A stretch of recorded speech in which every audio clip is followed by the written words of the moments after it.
as it was happening, I was very aware of how much it would mentally affect the average person, if that makes sense. So although I'm completely fine with what they've tried to do to me, I've been sitting here thinking, if I was a normal dude, I'd be in serious trouble right now. Like, not just financially, not just your economics, but genuinely how you feel. When I was canceled, when they tried their very, very best to lie about me and then delete me from all social medias and continue to lie about me, when you have the entire world trying to say you're something you're not, or convince the populace that you're dangerous when you aren't, or convince the world that you're a bad person when you know you're not, and a lot of people obviously believe it, then you start getting death threats, your family start getting death threats, and there's safety concerns. And I was thinking, if I was a normal dude living a normal life right now, this would be a serious problem. Luckily, I'm not a normal dude, which I put a life together that made me difficult to damage long ago, long before this, because I knew to a degree something like this was going to happen. But yeah, it was certainly an interesting few months when they began the attack. Yeah. And when you talk about the Matrix attacking you, for people who are not familiar with the terminology or maybe even the story, give us a rundown of actually what's played out. Sure. Well, I call the world the Matrix very simply. If the people who have seen the movie, they will know that our body heat inside of the movie, the body heat of humans is being harvested and used. And they occupy our minds with a false reality to keep us producing body heat long enough for the machines to function. And I believe that's a perfect analogy of what happens in the world today. I believe that our labors and our intellects and our work is basically being exploited from us and extracted. And to keep our minds occupied, they purport a false reality. Perhaps it's not a computer simulation like the movie, but it's certainly computer control. If the social media companies and the media companies can control the information people have access to, and they'll delete an entire side of the argument for anybody who tries to talk against it, then they are creating a false reality. And people are buying into this false reality so that they can stay asleep long enough to continue to be a slave. So I think the Matrix is a perfect example of what's happening in the world today. And anybody who stands up and speaks loudly up against the Matrix, if you do it too loud, too long, sooner or later they see you as a problem, they want you to go away. And there's 3 stages to that. First, they try and delete you everywhere and cancel you like they've done to me. The second stage is put you in jail for no reason. And the third stage is to kill you.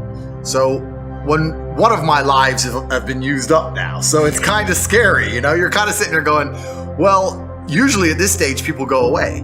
But if I don't go away, what comes next? So that's kind of scary. But basically the media machine, the Matrix, decided that the impact I was having on the populace was not beneficial to them and their goals and their aims, and that whatever I'm teaching people or making people think about isn't necessarily aiding their agenda. I think with people in my position, some of them will sell their soul, or some of them will change their mind and shut up. I'm not that guy. They tried to, I think with a certain degree, they promise you fame and money, or they'll unshadow ban you, or they'll let you be a certain way. They'll let you get bigger and let your ego be satisfied if you'll be quiet. I refused, and then they decided to try and delete me from everywhere, so that's what happened. Yeah. So they took even I can't remember everything, bro. They took my Uber, my Airbnb, which is funny because I never used Airbnb. When they sent me a cancellation email, it's the only one I replied to. I was like, because they sent me some email, hi, my name's David, I'm from Airbnb, and the idea of inclusion is behind Airbnb's philosophy, and blah, blah, some crap about how I'm a bad person. And I replied, brother, I didn't even know I had an Airbnb account. I can't remember ever booking an Airbnb. I don't know why you're trying to feel involved, but get fucked. So I told them to fuck off. But Uber, Airbnb, my payment processor for my business, Stripe, my Gmail, my Instagram, my Facebook, my Discord, banks, 4 banks in the UK banned me. TransferWise banned me. Name a company. Yeah. They banned me. Like it was crazy. So everybody was banning me from everything instantly. And the optimists of the world believe that it's just social pressure and that one company bans you and the others just fall in line. Whereas me, perhaps a pessimist, but truthfully a realist, I understand that it's very orchestrated and it's designed to teach you a lesson. They want to teach you a lesson. They want you to be broke. They want you to struggle to function in society, and they want you to have no voice. And that's what they want to do. They want to make you scared to continue to talk. I think it's just basic human nature. I don't think the people who are running the world are much different than you and I. Perhaps they have different resource and different capability, but I think that human nature stays constant throughout. And me, I run a fairly large empire now. Let's say I have 200 or 300 people working for me. If there was somebody inside of my organization which ignored my orders and inspired other people inside of my organization to be insubordinate, then I would fire them. So when you're running a country or the world, and there's somebody inside of the world that's inspiring others to be insubordinate, then you're going to want to fire them to some degree. And I understood that what they're trying to do to the populace, I truly believe is evil. I don't know whether they believe it's evil or they believe it's good. That's their decision. I don't know their moral backing, but I personally believe it's evil, and I stand counter to it. So why would they want me to have a voice? Why would they want me to have influence? For the same reason I wouldn't want an employee in my company to have influence when he's countering my narrative. They don't want me to have a voice. So I always understood this. I knew that sooner or later they were going to just look at me and think he's too big of a problem to exist. And they have to pretend to be balanced and fair. Because when you're tyrannical, the number one thing you don't want people to realize is that you're tyrannical, right? So you have a massive voice, especially during COVID. It was me and you, the number one biggest anti-COVID guys.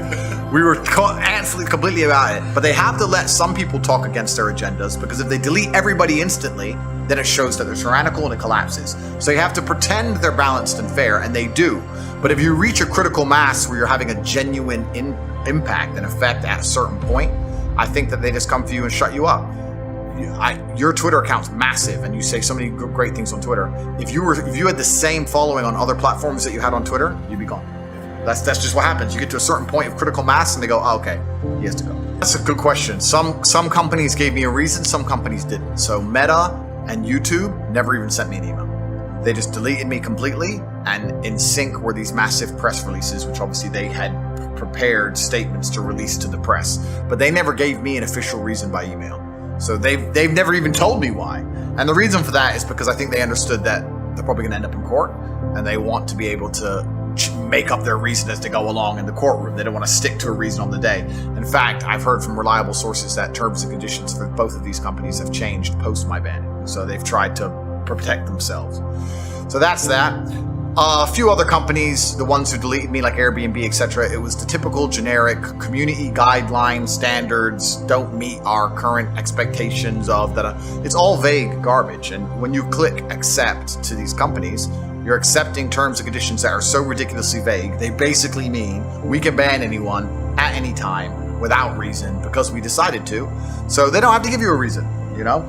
The reason that they told the media is that I'm somehow hateful and misogynistic and I'm dangerous to the world, which I think anybody with a brain knows is absolutely not true.